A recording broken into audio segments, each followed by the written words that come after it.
Assalamualaikum warahmatullahi wabarakatuh. Innal hamdalillah nahmaduhu wa nasta'inuhu wa nastaghfiruh wa na'udzu billahi min shururi anfusina wa min sayyiati a'malina. May yahdihillahu fala mudilla lahu wa may yudlilhu fala hadiya lahu. Asyhadu an la ilaha illallah wahdahu la syarika lahu wa asyhadu anna sayyidana wa nabiyyana Muhammadan abduhu wa rasuluh. Allahumma salli wa sallim wa barik ala sayyidina Muhammadin wa ala alihi wa ashabihi ajma'in. Subhanaka la ilma lana illa ma 'allamtana innaka antal alimul hakim.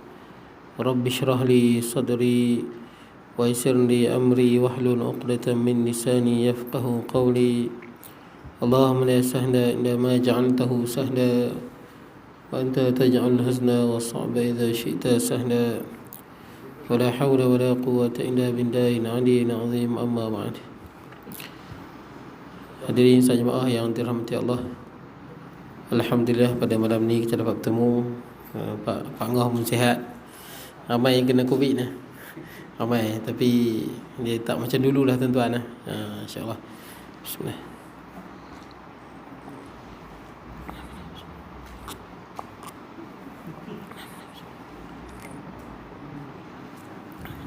Ramai berkena sini, ramai. Ramai memang ramai lah. Bagan saya tu antara yang banyak lah di Krian lah. Ramai kena. Tapi alhamdulillah lah semua kena sembuh lah. Omicron dia dah tak apa kuat lah. Baik tuan-tuan, kita berhenti di mana ni? 58.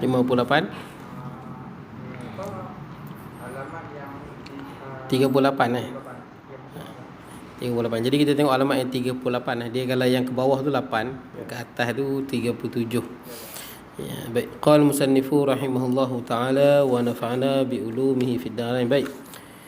Kata Syekh Uthman Jalaluddin. Pengarang kitab ni ya. Kitab Alamat Kiamat, nama dia Syekh Uthman Jalaluddin. Tuan-tuan ingat kot tu siapa pengarang ni? Kita ingat dah. Syekh Uthman Jalaluddin rahimahullah. Dia dulu dia adalah apa? Pengetua ataupun guru besar di Pondok Penanti. Pondok Penanti kan, ni buku dia lah. Baik, jadi kita tengok alamat kiamat yang ke-38. Adalah segala perempuan menunggang akan kuda atau mana-mana kenaikan. Maknanya orang perempuan banyak naik kenderaan. Dan saya sebut kat tuan-tuan dah, tanda kiamat ada dua. Ada yang dicela. Contohnya orang perempuan orang lelaki menyerupai perempuan, perempuan menyerupai lelaki, berzina, minum arak. Ini tanda kiamat kan. Ini berdosa dan dilaknat. Ada tanda kiamat yang mana dia tanda sahaja tapi tak dilaknat. Antaranya masjid. Masjid kan, saya sebut dah, masjid akan ditegakkan dengan cantik, indah. Macam masjid tuan-tuan, kapet mahal, bagus, bagi keselesaan. Betul tak? Dalam duduk selesa ni pun tak ramai. Tidak. Kalau berlataikan tanah macam zaman Nabi, saya tak tahu, langsung tak mai kot. Jadi nak bagi mai, buat selesa, pasang aircon, betul tak? Nak bagi selesa duduk. Yang ni tak apa. Ya, masjid dicipta, dibuat dengan apa? Dengan elok tuan-tuan. Elok. Kalau setengah masjid kita tengok binaan-binaan dia dengan penuh kemegahan lah, kita tengok kan dia buat cantik dan sebagainya tuan-tuan. Tapi kalau semata-mata nak bagi cantik rumah Allah, boleh. Dia tanda sahaja. Sama juga anak perempuan ramai pada lelaki. Bukanlah mana orang bila dapat anak perempuan dia berdosa sebab telah menyebabkan tanda-tanda kiamat. Tak. Dia tanda sahaja. Baik. Sama juga yang ni. Orang perempuan naik kenderaan, ikut majoriti ulama boleh. Orang perempuan boleh naik motor, boleh naik kereta. Cuma ada dulu fatwa yang keras di Arab Saudi. Ulama-ulama mereka lah tuan-tuan, yang kita panggil Wahabi kan. Jadi ulama-ulama mereka dulu fatwa mereka keras, perempuan tak boleh naik kereta. Fatwa mereka dulu. Perempuan kan tuan-tuan pergi Saudi dulu, mana boleh naik kereta. Tapi lah ni jangan kata kereta, joget dah tuan-tuan dah ni. Joget dah dengan tudung naik yang hak sekarang ni kan. Tu teruk dah tuan-tuan. Hak sekarang ni tak boleh nafi lah. Memang saya nampak agak dahsyat lah Arab Saudi tu. Dengan dia buat konsert yang besar, mendedahkan aurat laki perempuan, tergedek-gedek tuan-tuan. Ni tanah haram Mekah tuan-tuan. Dia buat benda ni bagi saya agak memalukan lah. Kereta memang dah naik yang baru ni lah, Muhammad bin Salman ni dah tak pegang dah fatwa tu. Perempuan dah boleh naik kereta dah. Dia fatwa semua dia rombak lain tuan-tuan. Kalau dulu tuan-tuan berpuluh tahun perempuan tak boleh naik kereta, motor lagi tak boleh. Adapun jumhur ulama perempuan boleh naik kereta, perempuan boleh saja naik motor, boleh saja. Cuma kalau dia nak jalan jauh kena ada mahram teman. Kalau tak ada pun kena ada orang yang kawan dia ke 2-3 orang yang boleh menjamin keselamatan dia. Macam nak kita naik bas kan, kena adalah kawan ke siapa yang boleh menjamin keselamatan dia. Menurut sebahagian ulama, kalau dia naik train, naik kereta api ni memang dah ada kawalan polis lah, semua dah ada kawalan kan. Di stesen tu kan ada polis-polis yang jaga kan, memang dah selamat. Tak apalah. Sebab yang pentingnya Nabi suruh apa? La tusafir mar'ah illa ma'a dhu mahram. Tidak boleh orang perempuan ni musafir melainkan dengan ada mahram. Tapi kadang-kadang tuan-tuan, ada tak anak tuan-tuan naik bas ke, naik kereta api, pergi belajar? Ada? Kita ada? Ada kan? Takkan kita tuan-tuan nak ikut sekali kan? Tuan-tuan ikut ni tuan-tuan pula patah balik. Jadi ulama bahas makna hadis tu. Jadi sebagai ulama sebut, antaranya Dr. Yusuf Qardawi, dia sebut makna dia nak menjamin keselamatan dia. Nabi sebut ni waktu zaman Rasulullah SAW ketika mana duduk di padang pasir kan. Di padang pasir ni tak ada polis-polis yang jaga tuan-tuan. Jalan ni pun kalau kita tak erti jalan sesat boleh mati di tengah padang pasir. Dan perompak banyak di padang pasir tu. Jalan tandus ratusan kilometer, jalan tak ada apa. Perompak banyak. Nak bagi jaga keselamatan dia. Jadi ada pun situasi kita sekarang ni, berhenti di stesen mana-mana ada polis jaga. Dalam train pun ada orang jaga. Maknanya dia kalau ada orang buat benda tak baik, ramai orang boleh tolong. Betul tak kan? Kalau orang kacau orang perempuan, orang boleh tolong tuan-tuan. Jadi dah terjaga suasana dia. Jadi sebahagian ulama kata tak apa, kalau suasana dia terjaga tak apa, dia benarkan. Tapi kalau nak pergi umrah ke Mekah, kalau boleh adalah kawan ramai ke ataupun mahram ke, itu lebih baiklah. Baik. Jadi tuan-tuan, ni tanda dia, ni tanda sahaja. Macam sebelum ni saya sebut, yang atas tu banyak orang perempuan tolong suami meniaga. Betul tak? Yang atas 37 tu. Adakah salah orang perempuan tolong suami dia meniaga burger, isteri dia tolong? Boleh tak? Boleh, dapat pahala. Memang sepatutnya dia tolong. Walaupun itu tanda kiamat, tapi tanda kiamat sebagai tanda saja. Akhir zaman ni Nabi nak bagi tahu isteri banyak tolong suami. Nah, sebab apa? Kos hidup yang tinggi. Betul tak? Kalau seorang saja tak boleh. Kan tinggi kos hidup. Baru ni sekejap tuan-tuan, saya ni suka cerita tuan sikit je. Ada satu orang saya jumpa, susah hidup tuan-tuan, miskin. Bukanlah miskin sangat, tapi teruk lah tuan-tuan. Hidup bisnes buat tak apa nak jadi sangat. Lepas tu dia buat roti canai frozen kan, meniaga ke rumah-rumah, isteri dia tolong lah. Buat roti canai frozen, jual ke rumah. Sebab apa? Sebab nak hidup, sara hidup, tampung hidup. Jadi dia pun ni macam itulah, suami, isteri dia sangat tolonglah suami dia. Bertungkul lumus tolong suami dia, buat roti canai sama-sama, jual rumah ke rumah, promote. Kemudian bila meniaga dapat duit sikit, suami dia simpan, buat kedai cakotiao. Buat kedai cakotiao. Mula-mula biasa meniaga, makin lama makin ramai. Maka bisnes dia masih terus berkembang. Bila terus berkembang, banyak pekerja dia. Dan sekarang dia dah kahwin dengan orang perempuan umur 19 tahun. Ini memang bagus suami ni. Susah dengan isteri, bila dah senang pergi kahwin lain. Pekerja dia tuan-tuan, pekerja dia ramai, seorang umur 19 tahun perempuan. Dia kahwin dengan pekerja dia lah umur 19 tahun. Ini contoh suami misali lah kot no. Tapi tak apa tuan-tuan, tapi nak ceritanya orang perempuan tolong suami, itu tak berdosa tuan-tuan, dapat pahala. Tapi sekarang kita dah nampak itulah tanda kiamat. Tanda saja nah. Ini pun sama. Baik, kita tengok seterusnya. Yang ke-39. Menyerupakan oleh segala perempuan dengan lelaki, maka iaitu dosa besar kerana berapa dalil hadis yang pertama, hadis yang telah meriwayatkan oleh 5 rawi. Bukhari, Tirmizi, Abu Daud, Nasai, Ibnu Majah daripada Ibnu Abbas berkata ia telah melaknat oleh Rasulullah sallallahu alaihi wasallam akan segala orang yang menyerupai daripada lelaki dengan segala perempuan, dan akan segala orang yang menyerupai daripada segala perempuan dengan segala laki-laki. Kedua-dua hadis yang telah mengeluarkannya oleh 4 rawi, Abu Daud, Nasai, Ibnu Majah, Hakim. Okey, dan bawah ni tuan, dan berkata ia hadis sahih di atas syarat Muslim. Baik tuan-tuan, nak ceritanya banyak hadis Nabi laknat. Dilaknat orang lelaki yang berperwatakan perempuan. Dia buat lembut-lembut tu kan. Kalau dia memang jenis lembut tak apa, ada orang memang dia jenis lembut tak apa. Ini dia mengada-ngada. Banyak tuan-tuan. Bukanlah banyak mana pun. Tapi di universiti tu ada lah, dalam geng dia tu ada lah. Nak kata 10% daripada universiti tu tak ada lah. Mungkin lah ada dalam 1% kot, tak sampai kot. Tapi ada grup dia tu. Kalau 10,000 pun 1% ramai juga tu. Betul tak kan? Dia 100 dah, betul tak? Betul, dah 100. Jadi mungkin nak kata 1% pun tak sampai. Ada kot 0.5. Tapi ada grup tu.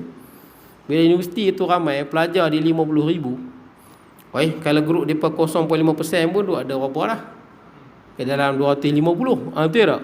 0.5% tu. Ada tuan-tuan, grup tu ada. Pergi universiti ada. Grup yang macam tu. Mereka ni bukan lembut sangat. Mereka macam lebih pada suka perhatian tuan-tuan. Jadi dia buatlah lembut-lembut. Jadi agak saya kalau masuk universiti, kalau jumpa tu, kalau ada saya jumpa setengah orang, memang dia jenis lembut. Tapi dia tak mengada-ngada. Watak dia tu lembut sikit. Tak apa, kita faham. Ini yang buat-buat. Itu Nabi sebut tu. Dia sebut, nanti dia akan sebut mukhannisin. Dalam yang ni dia bagi terjemahan Melayu. Kata terjemahan Arab dia sebagai la'ana Rasulullah SAW al-mukhannisin minal rijal wal mutarajjilat minal nisa. Makna dia apa? Mukhannisin ni orang lelaki yang berusaha buat. Boleh dia berusaha ke arah tu. Bukan dia lahir-lahir macam tu, tak. Dia berusaha ke arah tu. Berusaha ke arah macam perempuan. Yang perempuan pula berusaha kepada berperwatakan lelaki. Ini dilaknat, berdosa besar. Kalau pergi universiti tuan-tuan akan jumpa, elakkan tuan-tuan. Saya kalau jumpa bobok ni tak mau dekat lah tuan-tuan. Tak mau dekat. Rimah tuan-tuan. Dan saya jumpa apa orang depa, tim depa ni, depa duduk lah. Kalau dekat universiti tu, saya duduk di Universiti Malaya tu, ada grup depa tuan-tuan, grup depa. Jadi saya kalau dia dekat-dekat, saya rimah tuan-tuan. Sebab yalah, depa menzahirkan satu benda yang haram kan, benda yang salah kan. Kita tak boleh tunjuk kita redha dengan benda tu. Betul tak? Kita redha pilihan, kita pun berdosa. Saya cuba elakkan tuan-tuan. Kalau ada saya akan elakkan jauh. Rimah tuan-tuan. Orang yang macam tu rimah. Kita panggil senak perut tuan-tuan. Dia buat lagu tu saya tak suka. Pasal benda yang tak elok. Buat apa tuan-tuan? Benda yang tak elok, ubahlah tuan-tuan. Betul tak? Kita pilih ke arah tu kenapa? Salah, berdosa tuan-tuan. Jangan duduk dalam grup tu pun jangan. Baik. Sama juga hak perempuan nak jadi ke arah lelaki. Ada juga tomboy kan, dia nak jadi lelaki, ada. Tak mau dia pakai ketat-ketat, tak nak bagi nampak dada, ada. Dia pakai pakaian ketat, tak nak bagi dada dia naik, ada. Kawan dengan orang lelaki, nak jadi lelaki, buat apa? Ini semua tuan-tuan daripada hastan syaitan dan nafsu. Betul tak? Sebab manusia ni suka popular, manusia ni suka perhatian. Betul tak? Lain sikit orang perhati, lain sikit orang tengok. Betul tak? Orang akan tengok manusia. Tuan-tuan tengoklah ni kan, di TikTok, di Facebook, segala jenis konten yang tak apa-apa semua orang nak bubuh. Betul tak? Hatta soal suami isteri dalam kelambu pun nak cerita. Betul tak? Semua benda nak cerita. Ada orang dia buat TikTok, dia kata nampak hantu. Tak nampak hantu pun. Betul tak? Semua orang nak bagi orang tengok. Semua orang gila popular. Sekarang ni tak payahlah nak berlakon popular. Boleh buat konten bukan-bukan dekat TikTok, boleh dapat duit, boleh popular, boleh kalah artis lagi pun. Maka segala konten yang bukan-bukan semua pakat duk buat. Jadi tuan-tuan, itu pasal itu juga sama juga yang duk jadi macam perempuan ni, walaupun bukan macam tu, kerana tu nafsu dia dan dia nak ke situ. Nafsu dia nak ke situ dan dia nak popular, dia buat lagu tu. Nak perhatian tuan-tuan. Sama juga hak jenis perempuan tu. Sebab tu hidup ni kemujahadah, betul tak? Kalau kita ni jenis orang yang malas, lawan sifat malas tu, betul tak? Kalau kita ni orang yang jenis malas kerja, balong liat, betul kan? Ada orang kan punya balong liat, kita pun tak tahu rasa nak ikat lempak dalam sungai ya. Punya malas, tidur air kerja dia. Ada tuan-tuan, kerja saat berhenti, kerja saat berhenti, kesian mak bapak, susah. Saat pergi telefon mak dia minta duit, betul tak? Nanti mak tak bagi, nak bunuh diri. Ada tuan-tuan saya jumpa. Subhanallah, anak pun dah sampai 5 buat perangai lagu tu. Oh, tak bagi duit nak bunuh diri lah, apa nak duduk ugut mak bapak dia. Ni hak kerja malas, kerja asat malas kerja asat malas tuan-tuan. Ini kalau saya ikat, elok bagi kat boya zu taping pun. Hang manusia apa, hidup ni kena kerja. Hidup tak boleh duduk saja. Tuan-tuan, kalau ada anak jantan, yang mana anak lelaki lah tuan-tuan, dah malas belajar lah kan, tak mau kerja, tuan-tuan pergi beli bokai, yang pergi mancing, jangan duduk saja. Nanti malam mau balik, betul tak? Jangan duduk saja. Tak boleh, orang perempuan tak apa, lelaki jangan. Quran pun sebut apa? Fa idza qudiyatis salatu fantashiru fil ardi wa tagu min fadlillah. Bila habis je sembahyang Jumaat, fantashiru fil ardi, bertebaran di atas muka bumi, wabtaghu min fadlillah, cari rezeki, betul tak? Nak mancing ke, nak buat rumah ke, nak kerja kontraktor ke, kerja apa pun, cari kerja kelang ke, semua dapat pahala tu. Pahala ni bukan sekadar zikir sembahyang, pahala juga tuan-tuan dengan kita kerja ni. Kena ingat tuan-tuan, ubah mindset tuan-tuan, ubah mindset. Ada orang dia setting dia ingat ibadah ni duduk masjid dia, bukan. Tuan-tuan kerja tu ibadah tu. Kan Nabi pernah Nabi duduk dengan para sahabat dia. Ada seorang lelaki badan besar, tough lah, angkat barang kayu api kan. Ada sahabat kata, kalau lah lelaki ni berjuang di jalan Allah kan bagus. Nabi kata jangan sebut lagu tu. Kalau dia keluar ini untuk rezeki, nak sara anak bini dia ke apa, dia di jalan Allah, betul tak? Di jalan Allah. Kita kadang-kadang konsep ibadah tu silap tuan-tuan. Saya bagi contoh, kalaulah ada orang mati sujud, saya tak nafikan mati sujud bagus. Tak semayang kan, mati sujud bagus, viral, mati dicemburui, betul. Tapi kalau ada orang yang mana hidup dia ni menyara anak isteri dia, anak pergi sekolah agama, betul tak kan? Walaupun dia hidup susah, ada tuan-tuan, anak pergi sekolah agama, kerja banyak, nak bagi anak mengaji agama tu, sanggup dia kerja cleaner je di highway, betul tak? Jaga waktu semayang, Quran baca, tengah cuci highway tu kena langgar kereta mati. Tak ada pun orang nak kata mati dicemburui. Boleh jadi dia lebih afdal daripada yang mati bersujud tu. Dia mati dalam kewajipan. Kalau hang sembahyang sunat banding dengan dia lebih afdal. Sebab dia mati mencari rezeki tu wajib di jalan Allah. Hang sembahyang sunat banding dengan orang cari rezeki lebih afdal. Sebab itu wajib. Tapi konsep ibadah kita ni, kita nampak Semayang bagus, puasa bagus, tapi kerja tu wajib. Betul tak? Itu pun wajib. Kalau tak kerja, duduk saja, berdosa. Dan tuan-tuan, simpanan ada 10 juta, tak apa. Tapi dia benci juga. Dia benci. Kalau dah tak ada kerja, buat ibadah. Betul tak? Tak pun tuan-tuan buatlah apa pun kat rumah tu, tukang sikit ke, zikir ke. Betul tak? Jangan duduk saja tuan-tuan. Memang sebab tu ada pepatah Arab sebut, dan ini diakui oleh pakar-pakar psikologi, faraghush syabab yuqtiluh. Kosongnya masa remaja itu akan membunuh dia, tuan-tuan. Betul. Tuan-tuan, jangan biar hidup kita ni kosong, tak buat apa. Tak ada apa kan? Relax, nak buat apa, tak tahu. Jangan cepat mati. Betul. Cepat mati tuan-tuan. Dia tak berjalan. Waktu lapang pemuda itu akan membunuh. Kita tengok orang Jepun, kenapa umur panjang? Orang Jepun ni dia tak duduk diam. Betul tak? Kerja dan kerja. Apa-apa. Yang penting otak ni pun train tuan-tuan. Betul tak kan? Baca buku ke, baca Quran ke, kita berfikir ke. Betul, ini penting ni tuan-tuan. Jangan biarkan dia rosak tuan-tuan. Baik tuan-tuan, tak apa. Jadi nak cerita je tuan-tuan, kena usaha lah. Usaha kalau dah kita cenderung jiwa kita macam pondan, kalau jiwa kita cenderung, usahalah tuan-tuan nak ubah. Usaha ubah. Kalau cenderung orang perempuan nak jadi lelaki, usahalah berubah. Kena usaha tuan-tuan. Jangan duduk saja.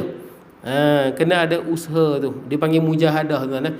Walladzina jahadu fina lanahdihannahum subulana. Orang yang sungguh-sungguh pada jalan kami, lawan nafsu dia, kalahkan nafsu kehendak dia yang salah, jahat, pasti kami akan tunjuk jalan dia yang benar. Boleh tuan-tuan. Jadi tuan-tuan ingat, ini ada tak tuan-tuan banyak kan? Dia panggil LGBT kan. LGBT lah ni tuan-tuan, kalau di Eropah ni diterima, diiktiraf, di bendera pelangi tu kan.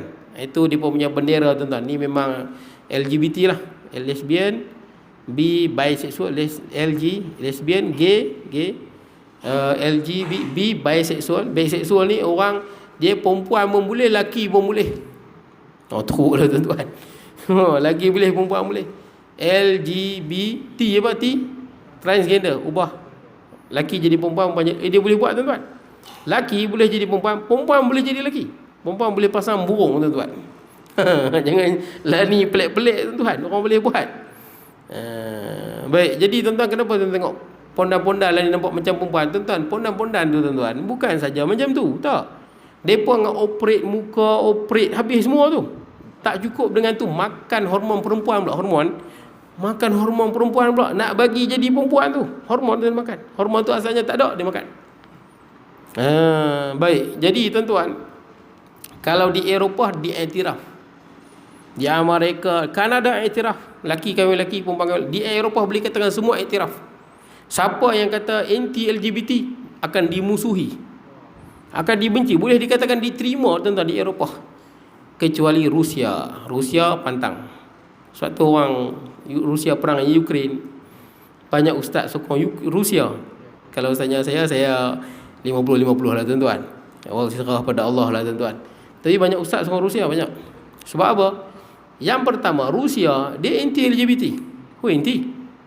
Sangat anti. Mana ada LGBT di Rusia? Tak ada. Putin anti. Yang kedua, Vladimir Putin dia tidak kita panggil mempromosikan benci pada Islam, tak. Dia tak musuh pada orang Islam. Tak sama dengan Barat dengan Eropah. Eropah dia media-media dia Islam ni jahat, betul tak? Teroris lah, apa benda Islam semua jahat. Putin tak macam tu. Walaupun saya tak nafikan dia serang Chechen ni untuk kepentingan politik dia lah. Syria ni semua kepentingan politik dia. Dia tak bagi Barat duduk, dia serang lah. Tapi tuan-tuan, bila pernah satu video kan, orang bagi tahu Putin kata tempat-tempat bawah Rusia ni, Chechnya, Dagestan, tempat Islam ni katanya banyak yang buat masalah. Putin marah. Putin kata dalam kawasan Rusia tu tempat orang Islam lah yang paling bagus sekali. Tak macam di Barat. Sebab tu banyak orang sokong Putin, tuan-tuan. Lagi apa lagi tuan-tuan? Sejarah Toknek tuan-tuan, Rom. Sejarah Toknek Rom tu, yang di Istanbul tu, bila dia kalah tuan-tuan, mereka lari bukan ke Eropah, mereka lari ke Rusia. Toknek mereka yang kita baca apa? Alif lam mim ghulibatir rum fi adnal ardi wa hum min ba'di ghalabihim sayughlabun fi bid'i sinin. Yang mana sebut Rom akan dikalahkan, betul tak kan? Kemudian dia akan menang setelah dikalahkan di bumi yang rendah setelah beberapa ketika. Tuan-tuan, Rom ni orang bahas siapa Rom? Kenapa lah ni orang pakat bergaduh tuan-tuan? Ustaz-ustaz duk bincang siapa Rom? Rusia ke Eropah? Kan bincang tuan-tuan. Saya tahu semua ada pandangan tuan-tuan. Sebab apa? Sebab Nabi sebut akhir zaman umat Islam akan bersatu dengan Rom. Tu jelas hadis sahih. Akhir zaman umat Islam akan bersatu dengan Rom dan mengalahkan musuh di belakang dia. Siapa musuh di belakang dia? Ada kata NATO lah, ada kata China dia, wallahu alam tuan-tuan. Jadi itu yang ramai. Itu yang sebab tu banyak orang sokong Putin tu. Yang ketiga, kenapa ramai sokong Putin? Sebab nampak bias tuan-tuan. Putin bila diserang Ukraine, kita nafilah kesian juga lah orang Ukraine tu tuan-tuan. Tapi tak seteruk Israel serang Palestin, betul tak? Dia bom habis. Putin tak macam tu. Pasal Putin di Ukraine 40% adalah rakyat Rusia tuan-tuan. 40% Ukraine tu rakyat dia Rusia. Dan ada agenda di Ukraine tu nak membasmi rakyat Rusia di Ukraine tu, yang Putin marah tu. Dia 40% penduduk Ukraine adalah orang Rusia, budaya Rusia, cakap Rusia. Dan mereka ni nak cuba hapuskan penghapusan etnik dalam diam. Putin marah tu dia serang tuan-tuan. Kemudian apa lagi tuan-tuan? Saya kata bias tu tuan-tuan, sebab bila Putin serang Ukraine, kena macam-macam sekatan kan. Sekatan habis semua sekat. Sampai orang kaya pun kena jual habis kelab kan. Chelsea pun kena, orang Rusia yang tak tahu apa pun kena. Israel tak kena sekat, Israel lagi jahat. Amerika bom Iraq, lagi teruk tuan. Di Iraq mati tu 1 juta lebih tuan-tuan. Amerika punya perangai. Jahat tak jahat Amerika tu? Ada tak kena sekatan Amerika? Tak ada. Bias tuan-tuan. Bias. Itu orang nak meluat. Nampak? Bias, hypocrite Barat tuan-tuan. Maaf tuan-tuan, ni betul tuan-tuan. NATO ini satu hypocrite yang sangat dahsyat. Saya tengok di Ireland tu kan, dia punya seorang ahli parlimen ni, dia punya marah bila kena sekatan banyak di Rusia. Kenapa tak buat benda yang sama pada Israel? Tuan-tuan tahu masa Rusia duk serang Ukraine tu, teruk umat Islam kena bom di Israel, kita tak nampak dah. Media duk cover cover Ukraine ni. Yang seterusnya tuan-tuan, nampak bias padahal Amerika, apa yang Amerika buat lebih jahat daripada apa yang kita nampak Rusia buat. Amerika lebih jahat. Apa yang buat di Afghanistan, di Libya mati Muammar Gaddafi kan, depa bom, NATO bom. Sekarang ni rakyat Libya sedih tak ada pemimpin yang macam Muammar Gaddafi. Lah ni Libya pun tu perang tak habis lagi. Perang dia ada dua pasukan tuan-tuan, pemberontak dan kerajaan. Tak aman pun. Kemudian tuan-tuan, apa lagi? Zelensky tu dia ada darah Yahudi. Ukraine punya presiden tu. Ukraine tu kan, apa nama? Zelensky kan, nama dia Zelensky tu. Dia ada darah Yahudi. Ketika mana Israel nak menubuhkan negara, dia antara yang menyokong negara Israel, Zelensky tu. Tu yang ramai ustaz meluat dengan si Zelensky tu. Bukan tak kesian rakyat Ukraine, kesian. Tapi Zelensky tu Dia ada darah Yahudi. Waktu Israel bom rakyat Palestin, dia antara orang yang sokong, tuan-tuan. Dia sokong Israel bom rakyat Palestin. Zelensky tu, Ukraine tadi yang duk cakap tu kan, duk minta tolong nak masuk NATO. NATO kalau terlibat dengan perang ni, nuklear, tuan-tuan. Itu je, perang nuklear tu. Jangan jadi perang dunia yang ketiga yang kita tak pernah tengok dahsyat dia, tuan-tuan. Kita tak pernah tengok. Dulu perang dunia yang kedua pun mati 86 juta. 86 juta perang dunia yang kedua. Di Malaysia pun mati puluh ribu. Pasal apa kita terlibat perang yang dunia yang kedua? Pasal di Malaysia diduduki oleh Britain. Britain geng tentera berikat. Masa tu ada 3 tentera satu lagi yang dianggap jahat lah kononnya. Jerman, Jepun, Itali kan. Jadi Jepun datang tawan tanah Melayu. Pasal apa? Pasal yang duduk kat tanah Melayu ni Britain. Ini musuh. Kalau yang duduk di tanah Melayu ni adalah Itali, dia tak serang, ni geng dia. Kita tak pasal-pasal, kita pun kena. Sebab tu kita duduk di Nusantara, kita neutral, tuan-tuan. Nak selamat lanang, neutral lah banyak. Tapi Singapura juga telah dikeluarkan. Rusia kata Singapura juga adalah musuh dia. Singapura telah dianggap musuh oleh Rusia. Rusia dah keluar senarai nama negara-negara musuh dia. Standby lah, tuan-tuan. Kalau jadi perang dunia mungkin kena tembak nuklear kot. Itulah nak bagi tahu. Nuklear dia tak setakat ni sukar nak di nuklear dia. Kenapa orang tak berani? Nuklear Rusia dan nuklear banyak negara lah, tuan-tuan. Amerika ke, nuklear mereka ni susah nak tangkis. Mereka bukan tembak lagu tu, tembak ke atas, tembak naik sampai 1,500 ke 2,000 kilometer, tuan-tuan. Ke atas langit ni 1,500 kilometer, ada yang naik sampai 2,000 kilometer. 2,000 kilometer atas langit tu. Lepas tu baru dia turun. Tuan-tuan nak tangkis sebagai apa? Melangut dia, tuan-tuan. Dan Rusia ada hypersonic punya, hypersonic. Dan menurut pakar, NATO dengan Amerika tak boleh nak tangkis. Kelajuan dia apa? Kinzhal itu 27,000 km per jam. Tidak ada alat yang boleh tangkis dia sebab dia laju. Kalau dia pergi tu kena terus lah. Hypersonic, tuan-tuan. Jadi itulah yang Rusia apa? Rusia punya harapan lah, tuan-tuan. Pegangan Rusia dari segi senjata ni NATO memang banyak canggih lah, tuan-tuan. Kita tak nafi lah. Tapi dari segi nuklear, peluru pemandu, Rusia memang hebat lah, tuan-tuan. Boleh kata paling hebat lah banding negara-negara lain. Baik, tak apalah, tuan-tuan. Jadi, tuan-tuan, macam mana? Kalau Rusia dia tak suka LGBT, tak bagi LGBT. Itu orang nampak macam Rusia ni lah kot. Itu ada orang nampak mungkin dia lah kot Rom yang sebenar. Wallahualam, saya tak berani sebut, tuan-tuan. Ini banyak pandangan ulama, tapi nampak macam betul juga tu. Nampak ke arah tu. Baik, tak apa, tuan-tuan. Jadi, tuan-tuan, LGBT ni dilaknat dan berdosa besar. Elakkan, tuan-tuan, dan jangan tunjuk sokongan langsung. Betul tak? Jangan tunjuk sokongan, jangan tunjuk kesian. Ni golongan yang silap. Mereka ini LGBT ni adalah golongan-golongan yang ada masalah psikologi.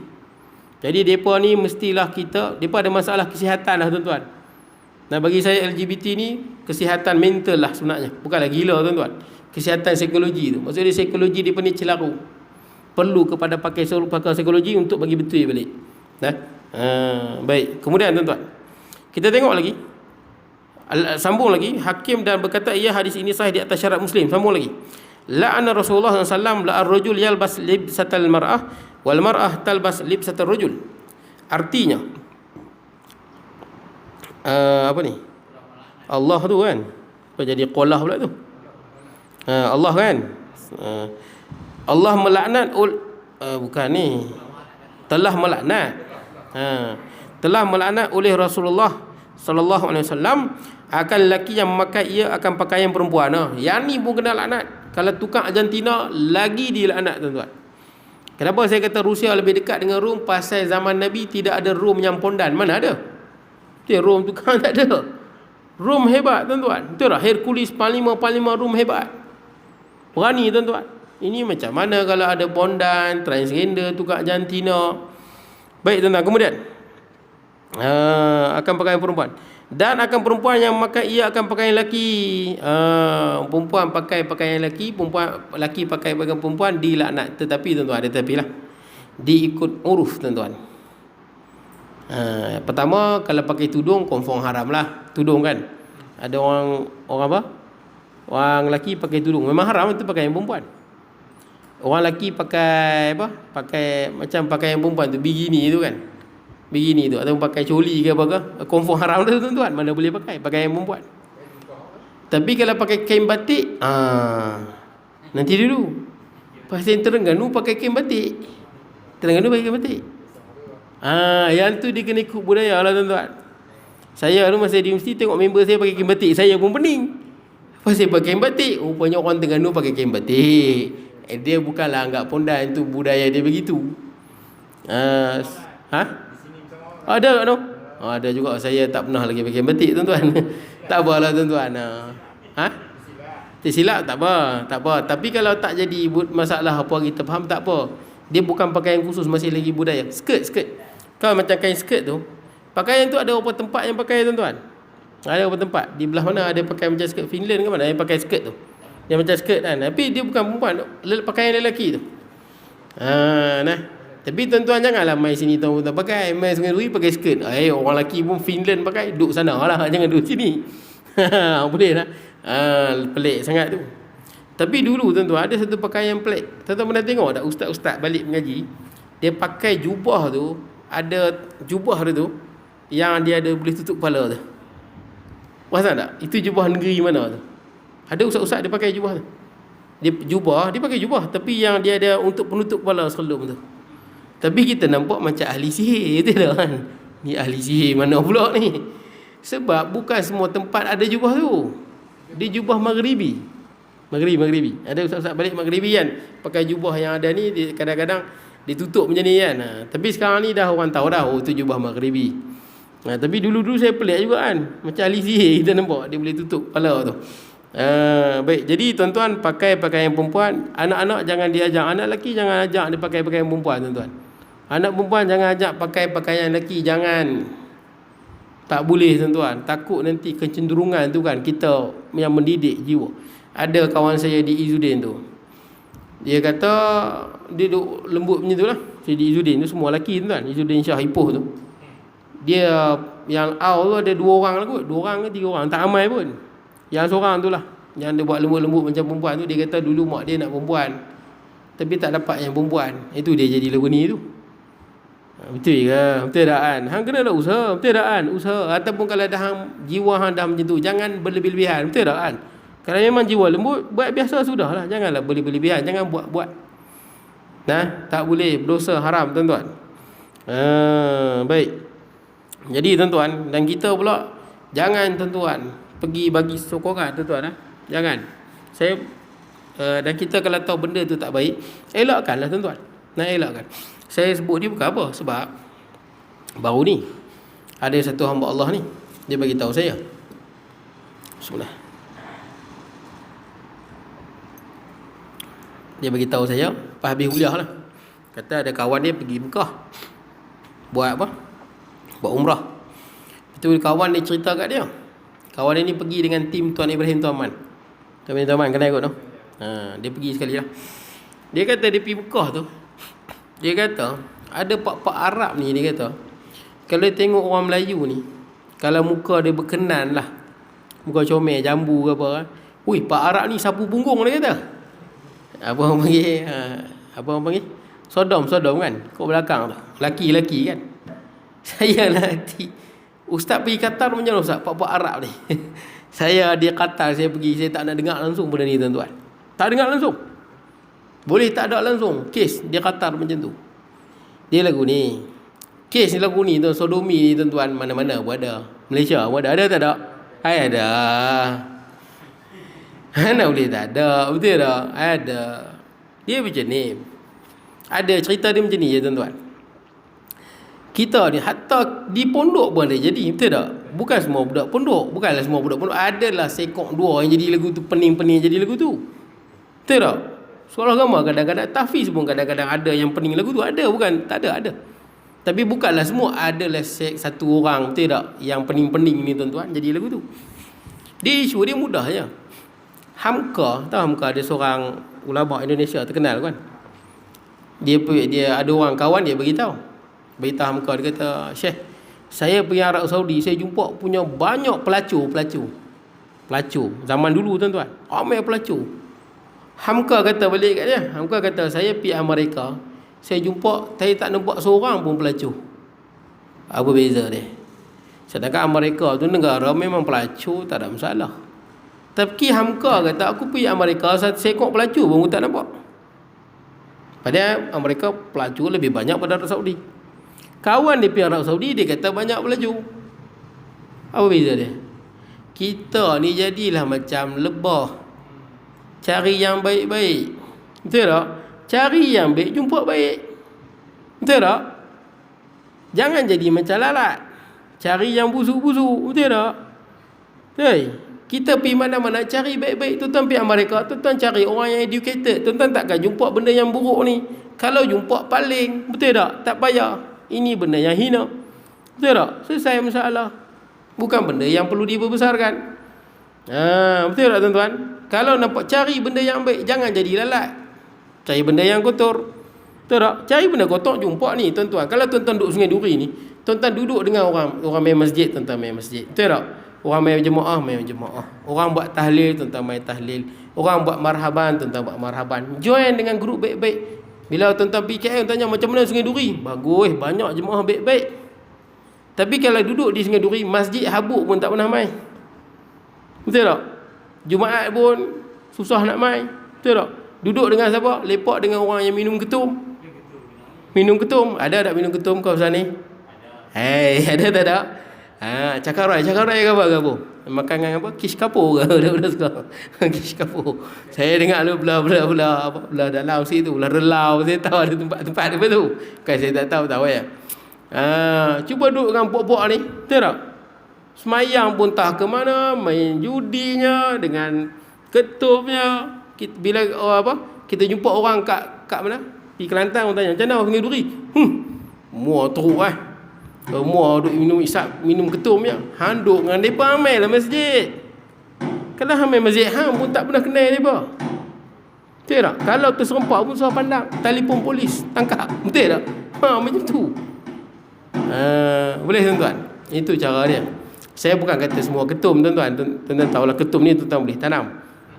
Betul tak? Tapi tuan-tuan kena pandai lah guna. Tuan-tuan pernah minum ketum? Ada kawan saya kena COVID, dia minum ketum, dia kata elok. Dia ubat semua tak boleh minum ketum. Pak Ngah pakai ketum lah.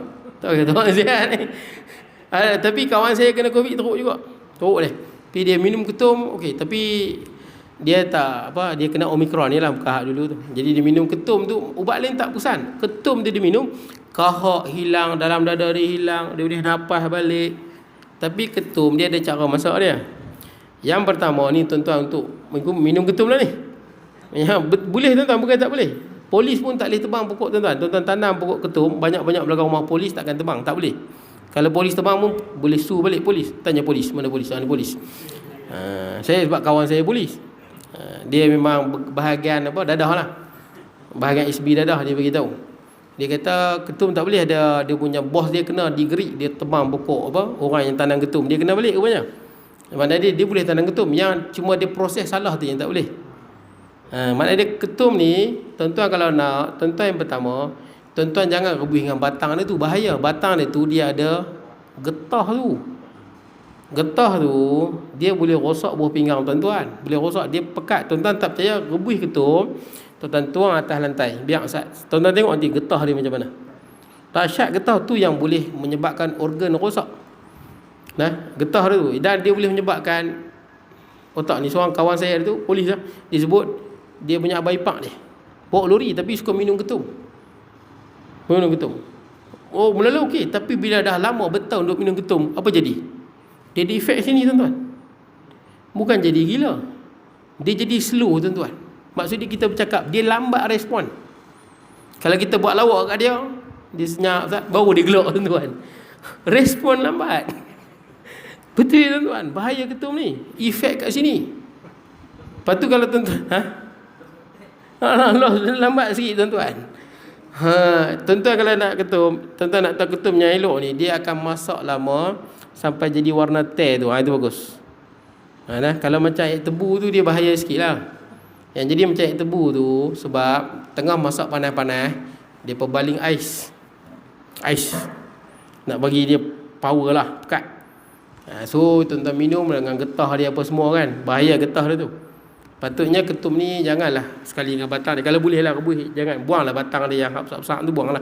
Ambil daun saja kan. Rebus lama sampai jadi warna macam air teh. Yang tu bagus. tak ada masalah. Sihat tuan-tuan, boleh amalkan.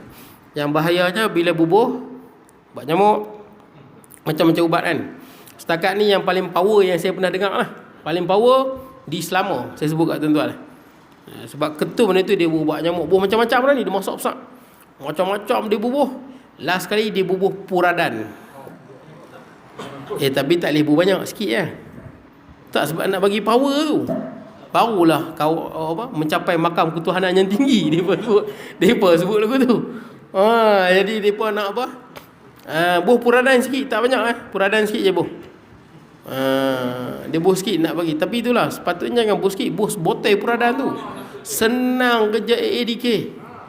Ambil mayat ni tuan-tuan. Tanam. Kesian AADK tuan, bukan senang. Habis berjuta bilion pun negara kita nak urus orang dadah ni tuan-tuan. Beli metadon, tahu metadon kan, nak bagi hilangkan dia punya apa, ketagih kan, metadon kan apa benda tu, ubah dengan puradan, senang bagi minum. Tak payah bagi dah tuan-tuan, tak melawak tuan-tuan. Tapi betul tuan-tuan saya cakap tu. Okey tuan, jadi kita berhenti di mana ni? Mana hadis kan, pakaian lelaki, hadis Nabi. Sikit lagi saya baca boleh Salah satu la yadkhuluna al-jannah abadan ad-dayus wa rajulun nisa wa mudminul khamar. Artinya 3 orang yang tidak boleh masuk mereka itu ke dalam syurga selama-lamanya. Orang yang dayus, maka dayus itu iaitu lelaki. Panjang ni cerita dayus ni. Berhenti di sini tuan-tuan. Di salah satu, sebab dayus tu panjang cerita. Ambil hadis tu. Salah satu tu. Salah satu la yadkhuluna al-jannah, ataupun artinya pun boleh lah. Artinya 3 orang. Dayus tu panjang lah, kita nak sebut bagaimana dayus tu. Saya mohon maaf tuan-tuan kalau ada kurangan dan sebagainya. InsyaAllah kita bertemu pada masa akan datang. Tuan-tuan sebenarnya kata lagi 4 minit, boleh kot noh. Okay. Bismillahirrahmanirrahim. Allahumma ja'al jam'ana hadha jam'an marhuma, tafarruqan ba'ni tafarruqan ma'suma, wa la taj'al minna shaqiyya wa la mahrum wa la matula. Wa sallallahu nabiyina Muhammad wa ala alihi wa sahbihi baraka wa sallam. Alhamdulillah rabbil alamin.